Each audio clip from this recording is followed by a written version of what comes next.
enough respect, you know.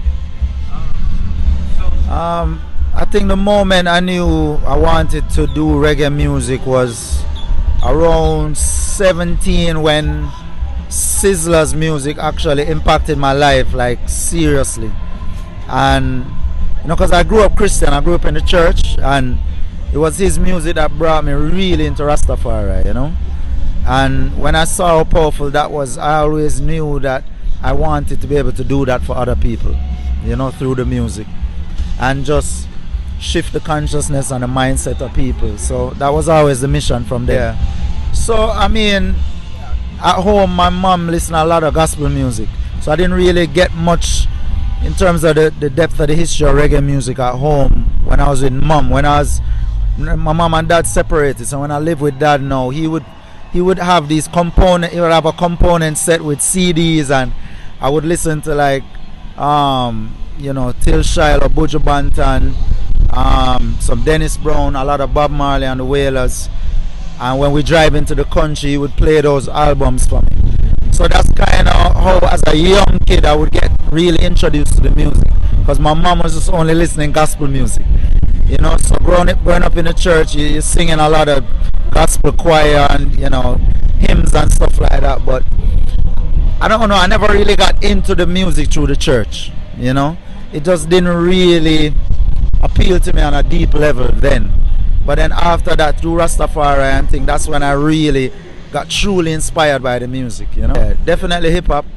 It's a big influence on me. Early, like Wu-Tang Clan and Nas, Mos Def, Talib, Black Thought, The Roots, you know, big influence. A lot of the lyricists, you know. So that's kind of why my music is the way it is. Like, it's heavily lyrical, you know.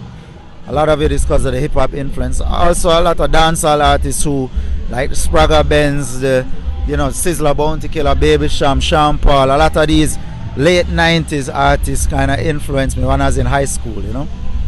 So here's the thing, like, people are gonna gravitate towards what they like, you know what I mean. My thing is, if you're only exposed to one vibe or one sound, then that's what you're gonna like, because you're exposed to it. That's the option that you have. I would love if more, you know,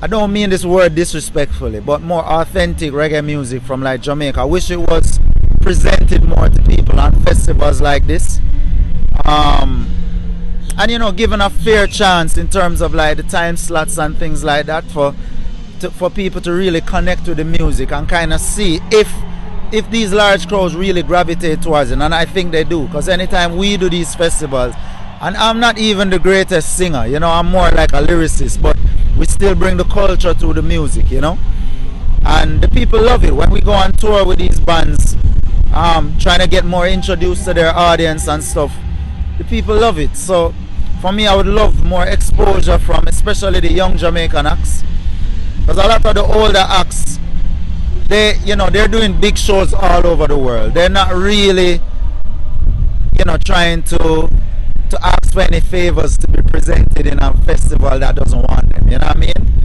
But I think a lot of the young acts now, where the industry is not the same, it's not as easy to get a big hit song so that you can break through, you know. So I think the live music scene and the culture, and, you know, support acts going on the road with bigger acts, that whole ecosystem, I would love if more acts from Jamaica doing that authentic roots music, conscious music, music with strong messages, you know, could really get the exposure. And it's happening, but kind of a little bit slower than I would want, but we are here trying to bridge that gap, you know.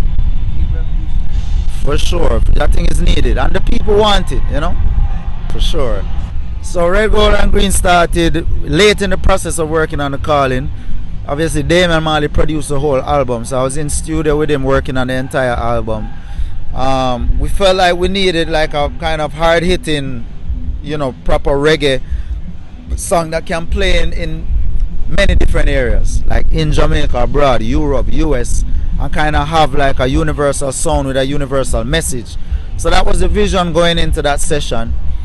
And actually the production started with Julian Marley playing keys. So he was on the piano and he found the progression, and then I think we added like some bass to it, and then Damien was programming the drums on the MPC. And then, you know, I got the microphone, the demo mic, and was just starting messing around with melodies. And that's when Red, Gold, and Green came, you know what I mean? And we kind of had the chorus. We penciled out how we wanted the chorus to be. I took it home, I recorded some verses, went back to the studio with Damien, and then we tweaked some of the verses. Then he felt inspired to do a verse on it. So then, you know, we worked on that, and then that's kind of how the song came together. And the message is pretty straightforward. It's red, gold, and green. These are the colors of the Ethiopian flag. This is what Rastafari is about.